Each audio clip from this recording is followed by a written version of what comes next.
اللہ الرحمن الرحیم۔ کون والی مہندی لگا کر نماز کا حکم۔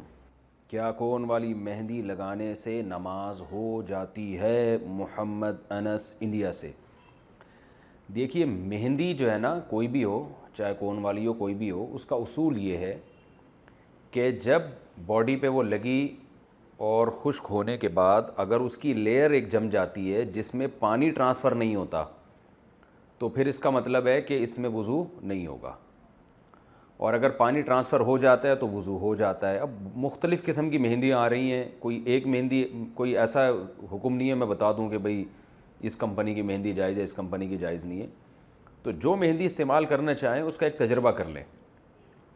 تجربہ یہ ہے کہ سادہ پیپر پہ آپ نے مہندی لگائی، کاغذ پہ، اور اس کو پھر خشک کر لیا، ہٹا دیا۔ اس کا کلر جب پکا ہو جائے تو آپ نے دیکھنا ہے پانی کا ایک قطرہ ٹپکانا ہے۔ اگر پانی کا قطرہ اس کلر کے آر پار ہو جاتا ہے اور کاغذ نیچے سے گیلا ہو جاتا ہے تو اس کا مطلب ہے کہ اس کے اندر سے پانی گزر رہا ہے، اور اگر پانی کا قطرہ اوپر ہی پھسلتا رہتا ہے تو اٹ مینز اس کے اندر سے پانی نہیں گزر سکتا، لہذا اس میں وضو جائز نہیں ہوگا۔ تو یہ ایک اصول میں نے بیان کر دیا ہے، ہر مہندی، ہر کیمیکل کو اسی تجربے پہ آپ پرکھیں۔ جمعہ کی دونوں اذانوں کا ثبوت۔ جمعہ کے دن جو دو اذانیں دی جاتی ہیں ان کے بارے میں وضاحت فرما دیں، کیا یہ سنت سے ثابت ہے؟ عمران لیسوتھو، افریقہ۔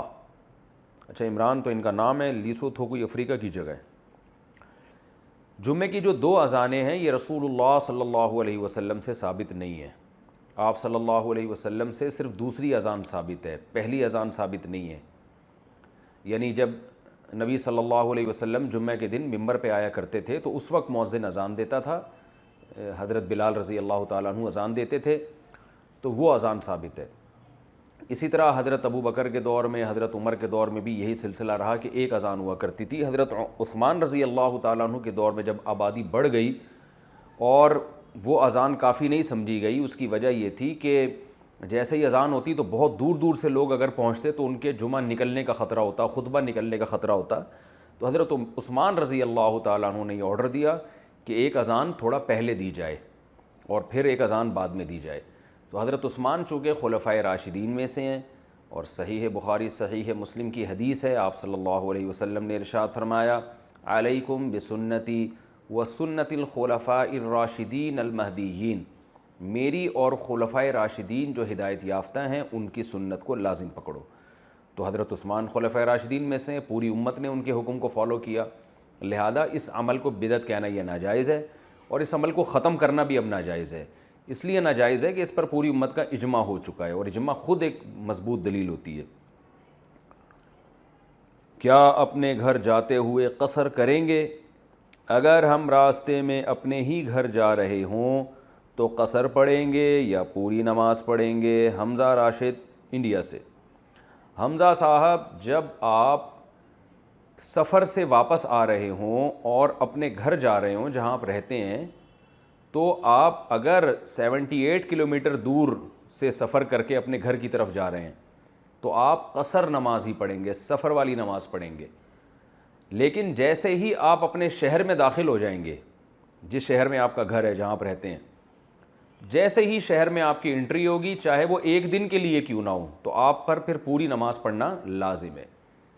ہاں، اگر آپ سفر کر کے ایسے شہر میں گئے جہاں آپ کا گھر نہیں ہے، رہائشی گھر نہیں ہے، جہاں مستقل آپ رہتے نہیں ہیں، بے شک آپ کے رشتہ دار رہتے ہوں، والدین رہتے ہوں، لیکن آپ کا ٹھکانہ اصل وہاں نہیں ہے، تو ایسی جگہ پہ آپ اگر جائیں گے تو اس شہر میں داخل ہوں گے تو آپ کی نیت اگر اس شہر میں 15 دن کی ہے تو آپ پوری نماز پڑھیں گے۔ 15 دن سے کم کی نیت سے اگر آپ اس شہر میں داخل ہوتے ہیں تو بھی آپ قصر ہی پڑھیں گے، مسافر سمجھے جائیں گے آپ۔ اور اگر آپ کنفیوز ہیں، آپ کسی شہر میں جا رہے ہیں اور اس شہر میں آپ کا ذاتی رہنے کا مکان بھی نہیں ہے جہاں آپ مستقل رہتے ہوں، اور آپ کنفیوز ہیں کہ میں پتہ نہیں 1 ہفتہ رہوں گا، 15 دن رہوں گا، 1 مہینہ رہوں گا، 10 سال رہوں گا، یا 2 منٹ رہوں گا، کوئی پتہ ہی نہیں آپ کو، تو بھی آپ سفر کی نماز ہی پڑھتے رہیں گے، سفر والی، چاہے اس کنفیوژن میں آپ کو 5 سال ہی کیوں نہ گزر جائیں۔ لیکن جس دن آپ نے یہ نیت کی کہ میں آج کے بعد، یعنی اب اس وقت نیت کی آپ نے کہ اب میں 15 دن تو کم از کم ٹھہروں گا، تو اسی وقت آپ پھر مقیم بن جائیں گے، آپ پر لازم ہوگا پوری نماز پڑھیں۔ تو جب تک کنفیوژن میں آپ سفر والی نماز پڑھیں گے، جب آپ نے نیت کر لی کہ پوری نماز میں 15 دن کم از کم یہاں ٹھہروں گا آج کے بعد سے، تو آپ کا سفر ختم ہو جائے گا، آپ پوری نماز پڑھیں گے۔ لیکن میں نے پھر دوبارہ ریپیٹ کر دوں، کیونکہ بعض دفعہ لوگوں کی سمجھ میں مسائل آتے نہیں ہیں، بار بار سمجھانا پڑتا ہے۔ جس شہر میں آپ کا گھر ہے، جو آپ کا اصل سوال تھا، اس شہر میں آپ 5 منٹ کے لیے بھی داخل ہوں گے نا، تو پوری نماز شروع کر دیں گے، گھر پہنچنے پر نہیں، بلکہ شہر میں انٹری ہوتے ہی آپ کو جو ہے پوری نماز پڑھنی ہے۔ اور شہر میں انٹری کا مطلب یہ ہوتا ہے کہ شہر کے مضافات میں بھی اگر داخل ہو گئے آپ، یعنی جہاں سے شہر کی آبادیاں شروع ہو جاتی ہیں، بس وہاں انٹری ہوئی تو آپ کا سفر ختم۔ اچھا بھائی، اللہ کے راضی ہونے کی پہچان، ہمیں کبھی دل میں ٹینشن ہوتی ہے کہ اللہ ہم سے راضی ہے یا نہیں ہے، ہمیں کس طرح پتہ چلے گا کہ اللہ ہم سے راضی ہے یا ناراض ہے؟ محمد عیسیٰ صاحب کشمیر سے۔ بھائی اللہ نے قرآن میں بتا دیا ہے کہ اللہ کن سے خوش ہے، جن سے اللہ خوش رہتا ہے ان پر کوئی خوف و غم نہیں ہوتا۔ تو اللہ نے بتایا کن سے خوش ہے، الا ان اولیاء اللہ لا خوف علیہم ولا هم یحزنون، اللہ کے جو ولی ہیں، اللہ کے جو دوست ہیں، ان پر کوئی خوف و غم نہیں ہوگا، کیونکہ اللہ ان سے خوش ہے۔ اب اللہ کے ولی کون ہوتے ہیں؟ اللہ نے قرآن میں بتا دیا، الذین آمنوا وکانوا یتقون، جو ایمان لائے اور تقوی والی زندگی اختیار کی۔ ایمان کا مطلب جو قرآن نے ہمیں عقیدے بیان کیے ہیں، جو ہمارے بیسک عقائد ہیں، اللہ ہی مشکل کشا، اللہ ہی حاجت روا، تقدیر پر ایمان ہو، آخرت پر ایمان ہو، فرشتوں پر ایمان ہو، اور شرک نہ کرتے ہوں، یہ جو موٹے موٹے ایمانیات ہیں یہ۔ اور دوسرا وکانوا یتقون، اور وہ گناہوں سے بچتے تھے۔ تو کبیرہ گناہوں سے اجتناب کی توفیق اگر آپ کو مل رہی ہے، فرائض واجبات کی پابندی کی توفیق مل رہی ہے، تو اللہ کی رحمت سے پوری امید ہے، یہ اس کی علامت ہے، یہ اس کا ایک سائن ہے کہ اللہ آپ سے خوش ہے۔ اور اگر کبھی گناہ ہوتا ہے لیکن فوراً توبہ کی توفیق مل جاتی ہے، اس وقت تک آپ کو تسلی نہیں ہوتی جب تک آپ توبہ نہ کر لیں، تو بھی اس کی علامت ہے اللہ آپ سے خوش ہے۔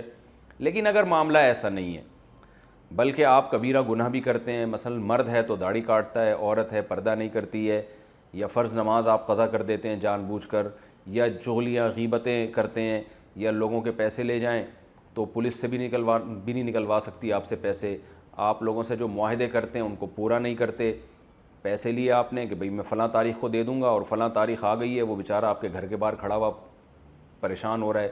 اسی طرح آپ اگر آدمی ہیں اور بیوی کے حقوق ادا نہیں کر رہے، یا عورت ہیں شوہر کے حقوق ادا نہیں کر رہی، یا اولاد ہیں والدین کے حقوق ادا نہیں کر رہے، والدین ہیں اولاد کے موٹے موٹے جو بیسک حقوق ہیں ادا نہیں کر رہے، تو یہ ساری چیزیں اگر گڑبڑ ہو رہی ہے تو اس کا مطلب ہے بھائی اللہ آپ سے راضی نہیں ہے، کیونکہ اللہ نے قرآن میں بتا دیا ہے کہ میں کن سے راضی ہوں کن سے راضی نہیں ہوں۔ تو اللہ ان سے راضی ہے جن کا عقیدہ بھی درست اور کبیرہ گناہوں سے اجتناب کی توفیق ملتی ہے۔ چھوٹے موٹے گناہوں کے بارے میں اللہ نے قرآن میں فرما دیا، ان تجتنبوا کبائر ما تنہون عنہ نکفر عنکم سیئاتکم۔ اللہ فرماتے ہیں بڑے بڑے گناہوں سے بچو گے تو چھوٹی موٹی غلطیاں جو ہر انسان سے ہو جاتی ہیں، اللہ فرماتے ہیں میں اس کو معاف کر دوں گا۔ تو وہ بار بار نہ ہوں، بس کبھی کبھار ہو جاتی ہیں انسان سے، لیکن جو بڑے بڑے جرائم ہیں جن کو کبیرہ گناہ کہا جاتا ہے ان سے اجتناب کرنا فرض ہے۔ تو وہ اگر آپ کو توفیق مل رہی ہے تو اللہ سے امید ہے کہ انشاءاللہ اللہ آپ سے راضی ہوگا۔ باقی اس کی کوئی ایسی علامت نہیں ہے کہ جی وہ اللہ اگر راضی ہے تو اس کا مطلب پیسے بہت آ رہے ہیں اس کا مطلب اللہ راضی ہے، ایسا نہیں ہوتا۔ بعض دفعہ اللہ جن سے راضی ہوتا ہے ان کو پریشانیوں میں ڈال دیتا ہے اللہ تعالیٰ، اور بعض دفعہ خوشیوں بھی دے دیتا ہے اللہ تعالیٰ۔ تو یہ دنیا کی خوشیاں، دنیا کی ٹینشنیں، دنیا کی پریشانیاں، یہ قطعاً اس کی علامت نہیں ہے کہ نہ پریشانی اس کی علامت ہے کہ اللہ آپ سے ناراض ہے، نہ خوشی اس کی علامت ہے کہ اللہ آپ سے خوش ہے۔ اللہ اعمال کو دیکھتا ہے۔ رسول اللہ صلی اللہ علیہ وسلم نے ارشاد فرمایا، ان اللہ لا ينظر الى صورکم ولا الى اموالکم ولکن ينظر الى اعمالکم۔ صحیح حدیث ہے، آپ صلی اللہ علیہ وسلم نے فرمایا اللہ تمہاری شکل کو بھی نہیں دیکھتا، اللہ تمہاری دولت کو بھی نہیں دیکھتا، اللہ صرف تمہارے عمل کو دیکھتا ہے۔ اور الی قلوبکم بھی ہے کہ تمہارے دل کو دیکھتا ہے اور تمہارے عمل کو دیکھتا ہے۔ اچھا بھائی، کیا جنت میں والدین کا ساتھ ہوگا؟ شبیر صاحب لاہور سے پوچھتے ہیں، اگر کوئی جنت میں اپنے والدین کی خواہش کرتا ہے جو دنیا میں اس کے والدین تھے، تو کیا اس کی خواہش پوری ہوگی؟ یعنی وہ یہ خواہش کرتا ہے کہ والدین میرے ساتھ ہوں؟ جی بالکل پوری ہوگی۔ قرآن مجید میں اللہ کا ارشاد ہے، والذین آمنوا واتبعتهم ذریتهم بإیمان الحقنا بہم ذریتہم وما التنا بہم من عملہم وما التناہم من عملہم من شیء، کہ اللہ فرماتے ہیں جو ایمان لائے اور ان کے والدین بھی ایمان والے تھے، ان کی آل اولاد بھی ایمان والی تھی، ان کی ذریت نے ایمان میں اپنے والدین کو فالو کیا، تو ہم والدین اور اولاد کو قیامت کے دن جنت میں جمع کر دیں گے۔ تو اور کسی کے عمل میں کوئی کمی بھی نہیں واقع ہوگی کہ کسی کو ہم یہ کہیں کہ ابھی کیونکہ ہم تمہارے اولاد کو تمہارے ساتھ لے کر آ رہے ہیں تو اب تمہاری اتنی نیکی ہم کم کر دیں گے، ایسا بھی نہیں ہے۔ تو یہ اللہ کی رحمت ہے، آپ اپنے والدین کے ساتھ رہنا چاہیں گے جو کہ بڑی اچھی خواہش ہے، تو اللہ اس خواہش کو انشاءاللہ جنت میں پوری کرے گا، لیکن فوکس اس کو کرنا چاہیے کہ ایسے اعمال ہوں کہ ہم جنت میں چلے جائیں، یہ اہم چیز ہے۔ جنت میں گئے تو جو چاہیں گے ہوگا۔ حرام اور ناجائز میں فرق، ثاقب عزیز انڈیا سے۔ حرام اور ناجائز میں کیا فرق ہے؟ دیکھیں، ہر حرام ناجائز ہوتا ہے، لیکن ہر ناجائز حرام نہیں ہوتا۔ حرام کا لفظ یہ فقہا کی ایک اصطلاح ہے، یعنی وہ چیز جس کی ناجائز ہونے کی دلیل بہت قوت سے ثابت ہو، جس میں دو رائے نہیں ہو سکتی، اس کو حرام کہا جاتا ہے۔ یعنی یہ ذرا گاڑا لفظ ہے، سخت لفظ ہے، اور جو ویسے مجتہد کی نظر میں ایک چیز الاؤ نہیں ہے اسلام میں، تو وہ مجتہد اس کو ناجائز کہہ دیتے ہیں، فقہا اس کو ناجائز کہہ دیتے ہیں، یعنی ایسی چیز ہے جس کی پرمیشن نہیں ہے آپ کو۔ تو حرام کا لفظ صرف ایک تھوڑا سا سخت لفظ ہے، سخت لفظ۔ سخت لفظ کا مطلب یہ ہے کہ یہ شریعت نے اس بارے میں بہت وضاحت سے بیان کر دیا ہے، جیسے شراب ہے، جیسے نماز کا چھوڑنا ہے، جیسے زنا ہے۔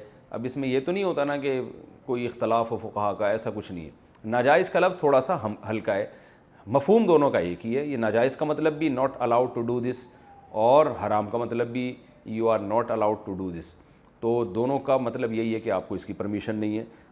اصطلاح ٹرم کا فرق ہے کہ حرام جب سخت بالکل سختی ہوگی اس معاملے میں تو اس کو حرام سے تعبیر کیا جاتا ہے۔ مصنوعی دانت لگے ہوں تو وضو کا حکم۔ جو لوگ مصنوعی دانت فکس کروا کے لگواتے ہیں، اس سے وضو پر تو کوئی فرق نہیں پڑتا، وضو ہو جاتا ہے یا نہیں؟ خواجہ صاحب گجرات پاکستان سے۔ جناب، اگر مصنوعی دانت ایسا لگایا ہے کہ اس کا اب نکالنا بہت مشکل ہے، بالکل فکس کر دیا ہے، جیسے کہ ڈینٹسٹ بعض دفعہ دانت لگا دیتے ہیں یا دانت پہ ایسا خول چڑھا دیتے ہیں کہ اس خول کو اتارنا آسان نہیں ہوتا، تو پھر اسی پہ پانی بہانے سے وضو بھی ہو جائے گا، غسل بھی ہو جائے گا۔ وضو تو ویسے بھی صرف چہرہ دھونے سے بھی ہو جاتا ہے، اس میں کلی فرض نہیں ہے لیکن سنت مؤکدہ ہے، لیکن غسل جو ہے وہ ہو جائے گا۔ لیکن وہ دانت اگر ایسا ہے کہ آسانی سے آپ جب چاہیں ہٹا لیں، جب چاہیں نکال لیں، جیسے میں ایک وہ اکثر چٹکلا سناتا ہوں نا کہ ایک گلوکار بوڑھا ہو گیا بیچارہ، جب وہ گانا گاتا تھا تو اس کی بتی سی گر جاتی تھی، پھر بیچارہ اٹھا کے لگاتا، پھر وہ گانا گاتا، تو پھر جب گانے لگتا زور لگاتا تو بتی سی گر جاتی۔ تو ایک بچہ بیٹھا ہوا تھا، اس نے کہا انکل آپ گانا گائیں، بار بار کیسٹ کیوں تبدیل کر رہے ہیں آپ؟ تو دانتوں کی کیفیت اگر یہ ہے کہ آرام سے وہ کیسٹ کی طرح نکل جاتے ہیں اور جب چاہیں لگا لیں، تو پھر ایسے دانت کو نکال کے قلی کرنا فرض ہے، اندر پانی پہنچانا واجب ہے۔ اگر نہیں کریں گے تو غسل نہیں ہوگا۔ لیکن اگر دانت کی کیفیت یہ ہے کہ وہ بالکل جام ہو گیا ہے اور اب اس کو نکالنا ممکن نہیں ہے، تو پھر اسی پہ پانی بہانے سے وضو ہو جائے گا۔ قیمتیں بڑھنے پر پرانے مال تجارت کی قیمت بڑھا دینا۔ اگر میرے پاس پہلے سے مال تجارت رکھا ہو اور پیچھے سے اس کی قیمت بڑھ جائے تو کیا میں اس کی قیمت بڑھا سکتا ہوں یا نہیں؟ بلال صاحب کراچی سے۔ دیکھیں، جو چیز انسان کی ملکیت میں ہوتی ہے وہ جتنی چاہے قیمت پہ اسے بیچے، شریعت کی طرف سے کوئی پابندی نہیں ہے۔ ہاں، اگر گورنمنٹ نے اس کی ریٹ متعین کر دی ہیں اور متعین اس لیے کی ہیں کہ وہ عوام کی بہت ہی بنیادی ضرورت کی چیز ہے، اگر وہ مہنگی ہوگی تو عوام کو بہت سخت نقصان ہوگا، جیسے آٹا ہے، چاول ہے، چینی ہے، یہ جو بیسک زندگی کے لوازمات ہیں، ایسی کوئی چیز گورنمنٹ اگر اس کے ریٹ متعین کر دے تو اس ریٹ سے زیادہ پر بیچنا ناجائز ہے، لیکن اس کی ارننگ پھر بھی حلال ہوگی کیونکہ آپ کی چیز ہے، تو آپ زیادہ پہ بیچ کے اگر جو پروفٹ لیں گے وہ پروفٹ پھر بھی حلال ہوگا، مگر یہ کام اللیگل ہونے کی وجہ سے جائز نہیں ہوگا، کیونکہ گورنمنٹ نے لوگوں کے مفاد کے لیے قانون بنایا ہوتا ہے، اس کے ریٹ متعین کیے ہوتے ہیں۔ اسی طرح بعض دفعہ یہ ہوتا ہے کہ ایک چیز ایسی لوگوں کی بنیادی ضرورت کی نہیں ہے، آپ کو اختیار ہے جتنی چاہے قیمت پہ اس کو آپ بیچیں۔ لیکن یہ ہوتا ہے کہ اس کے ریٹ مارکیٹ میں بڑھ گئے, آپ کے پاس ریٹ ابھی کم ہے, یعنی پرانے ریٹ پہ آپ نے خریدی ہے, تو پھر جائز تو ہے کہ آپ اس کو نئے ریٹ پہ مہنگا کر کے بیچ دیں, لیکن یہ غیر اخلاقی حرکت ہے, ہر جائز کام کرنے کا نہیں ہوتا. اس کی مثال ہے جیسے پیٹرول پمپ والے کرتے ہیں کہ بعض دفعہ اطلاعات آ رہی ہوتی ہیں کہ رات 12 بجے کے بعد پیٹرول پر لیٹر پہ 5 روپے بڑھ جائیں گے. تو پیٹرول پمپ والے کیا کرتے ہیں کہ وہ یا تو پیٹرول روک لیتے ہیں, اور گاڑیاں بیچاری لائن لگی ہوئی ہے لوگوں کی اور ان کو پیٹرول نہیں دے رہے ہوتے, وہ کہتے ہیں 12 بجے کے بعد دیں گے, یا یہ کر رہے ہوتے ہیں کہ پہلے سے ہی 5 روپے ریٹ بڑھا دیتے ہیں حالانکہ ان کو سستے میں پیٹرول ملا ہوتا ہے. تو یہ سب چیزیں مال کمانے کا غیر اخلاقی غیر شائستہ ذریعہ ہے, اس سے انسان کی عزت جاتی ہے اور مال کی برکت ختم ہوتی ہے. تو جائز ہے اپنا آپ کا پیٹرول ہے, جس قیمت پہ چائے بیچیں آپ, لیکن یہ کہ یہ غیر اخلاقی حرکتیں ہیں اور اس سے عوام کی نظر میں امیج بھی خراب ہوتا ہے اور اس سے تجارت میں برکت نہیں ہوتی. تو اس لیے مسلمان کو چاہیے کہ حلال بھی کمائیں اور غیر اخلاقی طریقہ کمانے کا نہ رکھے. جیسے آپ نے دیکھا ہوگا نا, بعض لوگ کسٹمر کے گھر تک پہنچ جاتے ہیں کہ بس یہ خرید لو ہم سے, تو اتنی لالچ بھی ٹھیک نہیں ہے. تو ہر جائز کام کرنے کا نہیں ہوتا. اس لیے بہتر یہی ہے آپ کے لیے, عزت والا راستہ یہی ہے کہ اگر ایک چیز کی قیمت مارکیٹ میں بڑھ گئی ہے لیکن آپ نے پرانے ریٹ پہ اٹھائی ہے, تو آپ بہتر یہی ہے کہ اس کو جتنا پروفٹ اللہ عزت کے ساتھ آپ کو دے رہا ہے اسی پروفٹ پہ آپ بیچتے ہیں. کیونکہ لوگوں کو جب پتہ چلے گا کہ یار یہ جو ہے اس نے تو پرانے ریٹ پہ چیز اٹھائی تھی اور ہمیں ڈبل مہنگی کر کے دے رہا ہے, تو عزت کی کمی ہوتی ہے اس سے انسان, وہ لوگ کہتے ہیں لالچی آدمی ہے. وہ الگ بات ہے لوگوں کو پتہ چلتا نہیں ہے, لیکن ہمیں تو کام وہ کرنا چاہیے نا کہ اگر بالفرض پتہ چل بھی جائے تو لوگوں کی نظر میں عزت خراب نہ ہو.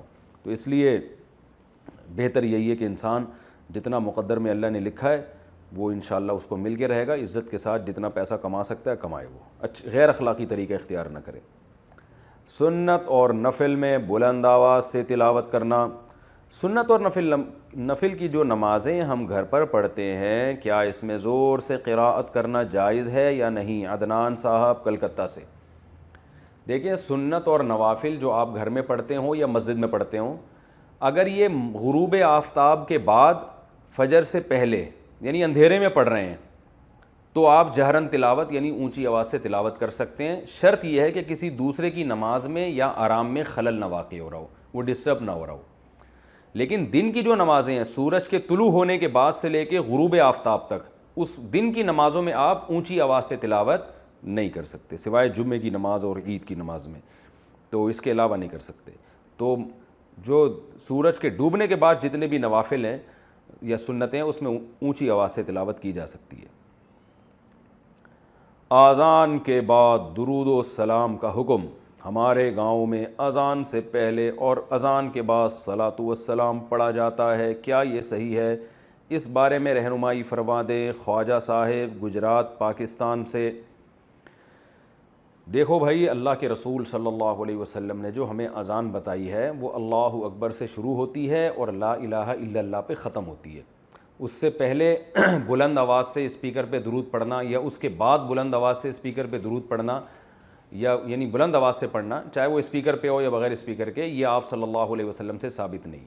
صرف اتنا ثابت ہے کہ جب اذان ختم ہو تو نبی صلی اللہ علیہ وسلم کی ترغیب ہے کہ درود شریف پڑھو اور اس کے بعد یہ دعا پڑھو, اللہم رب هذه الدعوة التامة والصلاة القائمة آت محمدا الوسیلة والفضیلة وبعثه مقاما محمودا الذي وعدته انك لا تخلف الميعاد. بس اتنا پڑھا جائے گا. تو اس سے پہلے اور بعد میں جو پہلے تو درود شریف ہے ہی نہیں, لیکن اور اسپیکر پہ پڑھنا ہے تو اپنے طور پر کوئی کسی بھی وقت درود شریف پڑھ سکتا ہے, کوئی پابندی نہیں ہے. لیکن اسپیکر پہ جب آپ پڑھیں گے یا اذان سے پہلے بلند آواز سے پڑھیں گے تو لوگ یہی سمجھتے ہیں کہ یہ اذان کا حصہ ہے. تو جو کام رسول اللہ صلی اللہ علیہ وسلم نے نہیں کیا, صحابہ نے نہیں کیا, وہ کام اگر آپ ثواب سمجھ کے کریں گے تو وہ بدعت ہو جائے گا. لوگ کہتے ہیں اس میں حرج کیا ہے, درود شریف ہی پڑھ رہے ہیں نا اور کوئی غلط کام تھوڑی کر رہے ہیں. تو میں ان سے ایک سوال پوچھتا ہوں کہ اچھا ٹھیک ہے, جب اذان ختم ہوتی ہے لا الہ الا اللہ پہ تو آپ ساتھ میں محمد الرسول اللہ بھی لگا دیا کریں بلند آواز سے, یعنی مؤذن کو حکم دیں لا الہ الا اللہ محمد الرسول اللہ. ظاہر ہے جب مؤذن یہ الفاظ پڑھے گا تو اس سے پوچھیں گے نا بھائی اذان تو لا الہ الا اللہ پہ ختم ہو رہی ہے, تو تم نے محمد الرسول اللہ صلی اللہ علیہ وسلم, یہ محمد الرسول اللہ تم نے کیوں لگایا؟ تو وہ کہے گا بھائی اس میں حرج کیا ہے, میں غلط تو نہیں کہہ رہا, لا الہ الا اللہ کا مطلب کوئی اللہ کے سوا عبادت کے قائل نہیں, تو ہم اس کے بھی قائل ہیں کہ محمد صلی اللہ علیہ وسلم اللہ کے رسول ہے, تو میں نے کہہ دیا تو پابندی تو نہیں ہے نا شریعت میں محمد رسول اللہ پڑھنے پر. ہم کہیں گے واقعی محمد رسول اللہ پڑھنے پر پابندی نہیں ہے بلکہ ترغیب ہے, لیکن اس موقع پہ نہیں ہے, اس کے علاوہ کسی اور موقع پہ آپ پڑھیں. تو یاد رکھیں جیسے اذان جہاں ختم ہو رہی ہے لا الہ الا اللہ پہ, تو ختم کرنے میں جب ہم قرآن و سنت کو فالو کر رہے ہیں تو اذان جہاں سے شروع ہوتی ہے تو شروع کرنے میں فالو کیوں نہیں کرتے, اس میں اپنی طرف سے کیوں ہم نے درود شریف بڑھا دیا ہے. تو اس لیے یہ عمل غلط ہے, اس سے اجتناب کرنا چاہیے. سپر مارکیٹ میں شراب فروخت ہوتی ہو تو جاب کا حکم. یورپین سپر مارکیٹ میں جہاں شراب وغیرہ بیچی جاتی ہے وہاں پر کام کرنا کیسا ہے؟ نثار اشرف مالٹا سے. کام کرنا جائز ہے, آپ شراب نہ بیچیں, شراب کی بوتل اٹھا کے کسی کو نہ دیں. آپ جو ہے وہ ویسے جنرل اسٹور میں یا سپر مارکیٹ میں آپ جاب کریں, جو ناجائز کرتا ہے وہ کرتا رہے, اس کا گناہ آپ کو انشاءاللہ نہیں ہوگا. آپ اپنے جائز کام کو فوکس کریں.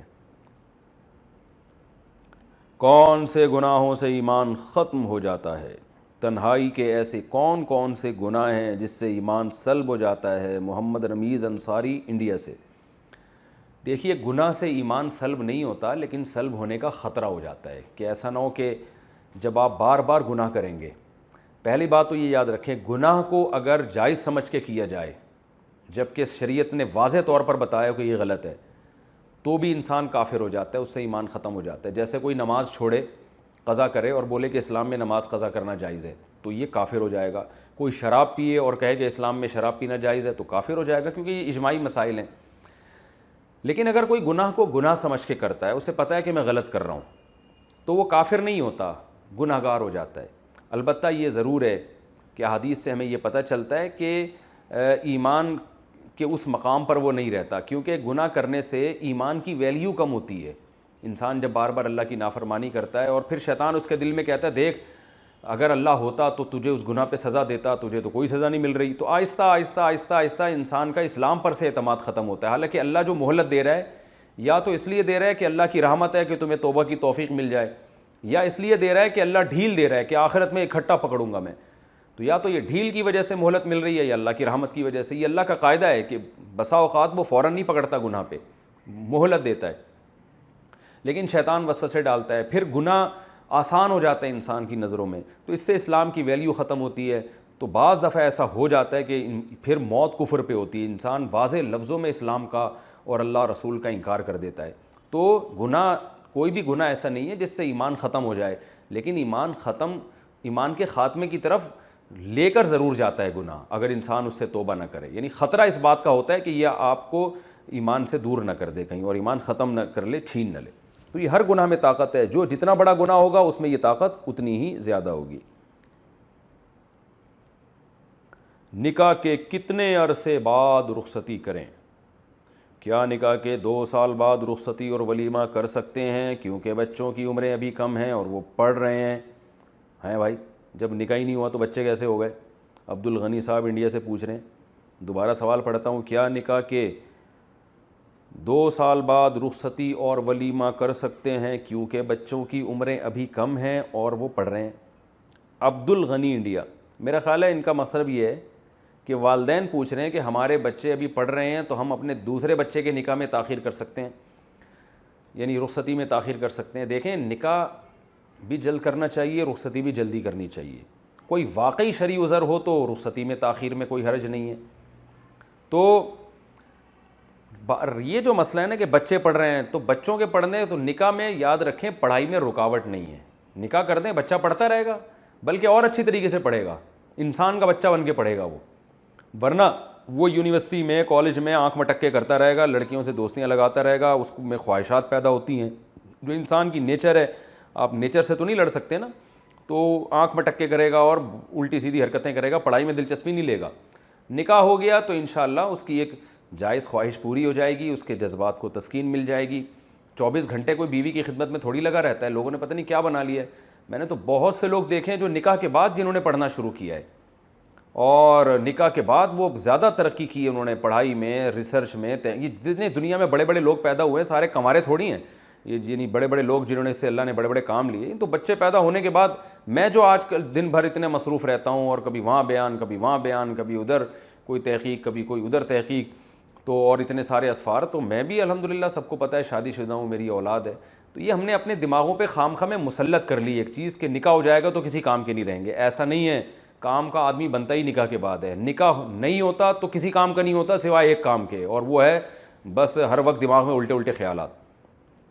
تو اور وہ فیس بک اور واٹس ایپ اور جو کچھ آج کل ہو رہی تباہی فیس بک اور واٹس ایپ پہ، تو اس لیے آپ رسول اللہ صلی اللہ علیہ وسلم کے حکم کو فالو کریں۔ یا معشر الشباب من استطاع منکم الباءۃ فلیتزوج، جس میں نکاح کی استطاعت ہے وہ کر لے۔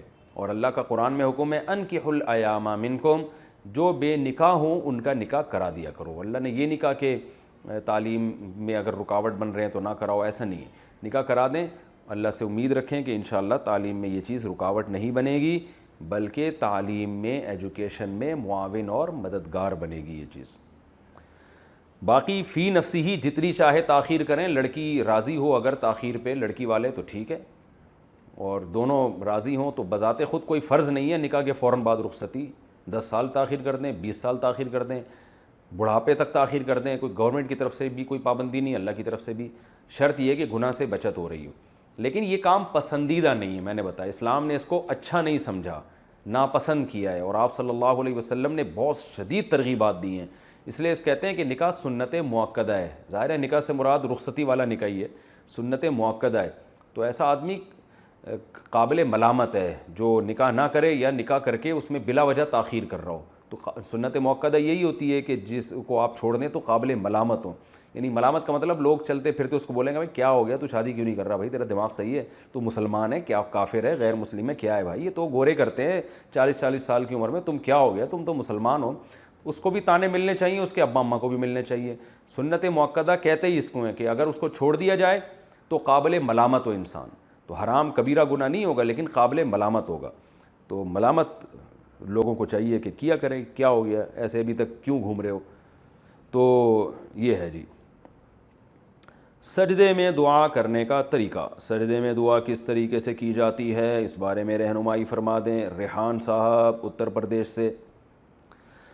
سجدے میں ایک تو عربی میں دعا کی جائے گی، ایک بات، نمبر 2 وہ دعائیں جو قرآن و سنت سے ثابت ہیں وہ کی جائیں گی، اخپل طریقے سے نہیں دعا کی جائے گی، کیونکہ سجدہ نماز ہے، نماز کا ایک حصہ ہے، تو نماز میں اخپل طریقے سے آپ کلام نہیں کر سکتے، تو اس لیے ربنا آتنا فی الدنیا حسنۃ وفی الآخرۃ حسنہ یہ دعا پڑھ سکتے ہیں، پہلے تو 3 دفعہ سبحان ربی الاعلیٰ پڑھیں، اس کے بعد جو دعائیں مانگے گا۔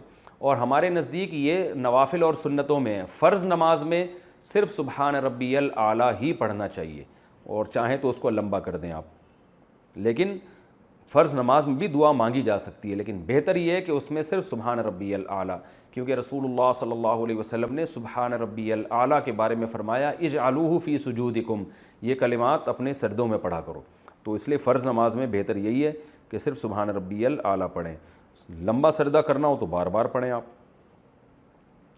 روزے کی حالت میں خون دے سکتے ہیں، کیا روزے کی حالت میں خون عطیہ کر سکتے ہیں؟ اس سے روزے پر تو کوئی فرق نہیں پڑے گا۔ محمد نعمان حمزہ پنجاب سے، جی بالکل دے سکتے ہیں، روزے پہ کوئی فرق نہیں پڑتا، لیکن اتنی بات ضرور ہے جب آپ خون دیں گے تو ویکنیس ہوتی ہے، انسان کو اس ویکنیس کو ختم کرنے کے لیے کچھ کھانا پڑتا ہے فوری طور پہ، تو روزہ ہوگا تو کھا نہیں سکیں گے آپ، کھائیں گے تو کفارہ لازم ہو جائے گا، تو اس لیے بہتر یہی ہے کہ یا تو افطاری کے ٹائم پہ دیں تاکہ اس کے بعد کچھ کھا سکیں، یا آپ اتنے فنٹر ہیں پاورفل ہیں کہ ایک ڈاکٹر نے آپ کو بلڈ کو دیکھ کے کہا کہ بھائی آپ تو 6 بوتلیں بھی دے دیں، آپ کو کوئی ضرورت نہیں ہے کھانے پینے کی، فٹ فاٹ چل رہے ہیں، تو اس لیے یہ ایک میڈیکل سائنس کا مسئلہ ہے، تو وہ ڈاکٹر آپ کو رہنمائی کرے گا، لیکن روزے پہ کوئی اثر نہیں پڑتا خون دینے سے، نہ خون لینے سے اثر پڑتا ہے نہ خون دینے سے اثر پڑتا ہے۔ کیا تلاوت کا ثواب مردے کو پہنچتا ہے؟ قرآن شریف کا ثواب مردوں تک پہنچتا ہے یا نہیں؟ میں نے کچھ لوگوں سے سنا ہے کہ اس کا ثواب مردوں تک نہیں پہنچتا، اس بارے میں وضاحت فرما دیں۔ محمد فراز صاحب جونپور سے۔ اس میں فقہا کا اختلاف ہے، لہذا اگر کوئی اس کا انکار کرتا ہے کہ ثواب نہیں پہنچتا تو بھی کوئی برا نہیں ہے، دونوں رائے ہیں اور قرآن و سنت میں دونوں طرف دلائل ملتے ہیں۔ جو فقہائے حنفیہ ہیں ان کی رائے یہ ہے کہ ثواب پہنچتا ہے، اور اس کے دلائل بھی بڑے مضبوط ہیں، اور یہ دلائل میں دوسرے کلپ میں ریکارڈ کروا چکا ہوں، تو میرا کلپ موجود ہے اصال ثواب کے دلائل جو ہے آپ یوٹیوب پہ سرچ کر سکتے ہیں. ابھی میں مختصری جواب دوں گا کہ ہماری رائے میں یہ جائز ہے. کچھ علماء اس کو ناجائز کہتے ہیں اور وہ بھی بڑے مجتہدین ہیں فقہاء ہیں. ہماری جو فقہاء حنفیہ ہیں ان کی رائے میں یہ جائز عمل ہے, تو اس لیے ہم اس کے بالکل جائز سمجھتے ہیں. انشاءاللہ اس کو ثواب